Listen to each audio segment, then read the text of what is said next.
Selamat pagi Bapak Ibu Saudara-saudara yang diberkati oleh Tuhan. Di hari Jumat tanggal 11 Desember tahun 2020, mari merenungkan firman Tuhan dari Injil Markus pasalnya yang kedua, ayat yang pertama sampai dengan yang keempat.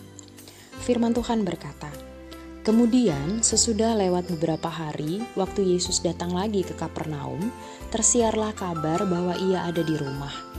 Maka datanglah orang-orang berkerumun sehingga tidak ada lagi tempat, bahkan di muka pintu pun tidak.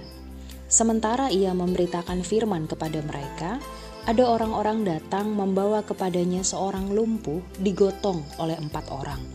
Tetapi mereka tidak dapat membawanya kepadanya karena orang banyak itu. Lalu mereka membuka atap yang di atasnya. Sesudah terbuka, mereka menurunkan tilam tempat orang lumpuh itu terbaring." Demikianlah firman Tuhan. Bapak Ibu Saudara-saudara, bagian firman Tuhan ini kembali mengisahkan tentang rangkaian mujizat yang dilakukan oleh Tuhan Yesus di tengah rangkaian pelayanannya. Kali ini, Yesus sedang berada di daerah Kapernaum, dan ketika orang-orang mengetahui tentang keberadaannya di dalam rumah, maka ada sangat banyak orang yang mengerumuninya. Ketika Yesus sedang memberitakan firman di dalam rumah, ada orang-orang yang datang membawa kepadanya seorang lumpuh yang digotong oleh 4 orang. Namun, mereka kesulitan untuk menemukan jalan masuk ke dalam rumah karena ada banyak sekali orang. Akhirnya, mereka memutuskan untuk naik ke bagian atap rumah dan membukanya, sehingga mereka dapat menurunkan orang lumpuh tersebut untuk disembuhkan oleh Yesus. Bapak Ibu Saudara-saudara yang diberkati oleh Tuhan, dari sini kita mau belajar tentang 3 hal.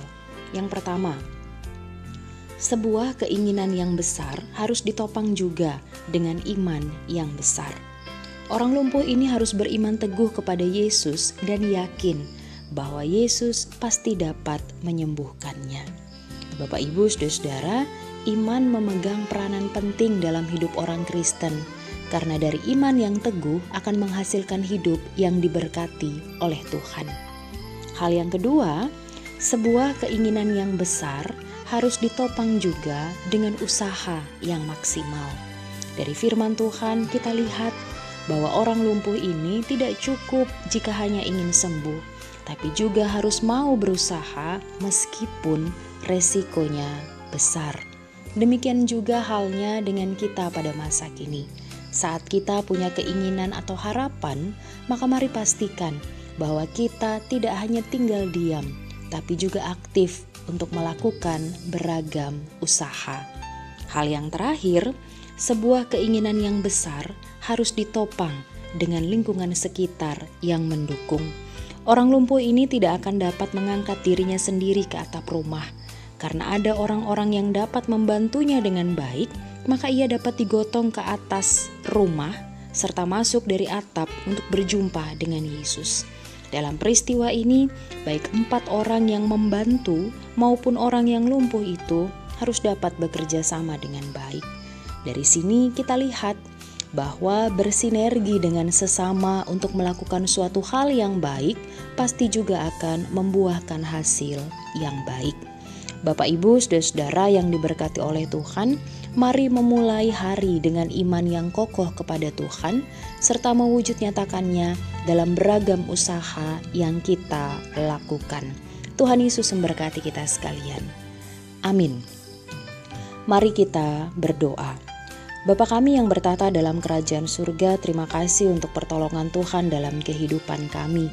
Mengawali hari baru yang Tuhan anugerahkan, mampukan kami untuk menjadi pelaku sabda kebenaran firman Tuhan, sehingga iman dapat kami wujud nyatakan dalam beragam usaha yang dilakukan dari hari lepas hari. Karena kami yakin dan percaya ketika kami punya iman yang kokoh dan melakukan beragam usaha, maka Tuhan pasti memberkati. Dalam nama Tuhan Yesus kami berdoa dan mengucap syukur. Amin. Selamat berkarya Bapak Ibu Saudara-saudara yang diberkati oleh Tuhan. Mari pastikan di sepanjang hari ini kita beriman teguh kepada Tuhan dan mewujud nyatakan iman itu dalam beragam usaha yang kita lakukan. Tuhan Yesus memberkati kita sekalian.